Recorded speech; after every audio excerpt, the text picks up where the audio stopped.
Unazungumziaje mahusiano ya kuzidiana umri kwa upande wako kwanza? Kwanza mimi nataka niseme kitu kimoja. Watu wanavyoanzana mahusiano, wanavyoanza ile process ya awali ili wawe pamoja, sifikiri kama kuna mtu yoyote ambaye anamuuliza umri mwenzie. Sifikiri iko kitu. Kama kuna mtu atamuuliza umri mwenzie, inaweza ikachukua muda, labda baada ya miezi ndo mtu ataanza. Kwani wewe kabila gani? Kwani wewe una umri gani? Kwa hiyo inaonekana wazi mapenzi ndio yana nguvu kuliko mambo ya umri. Kwa hiyo hakuna shida yoyote.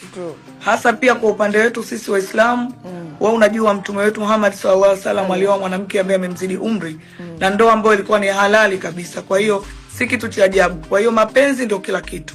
Masikilizano na kujua maana halisi ya yule mumeo. Kwa sababu mume hana udogo, mume ni mume. As long as kwamba ameshatimiza miaka 18, tayari huyo ni mwanamume kamili kabisa.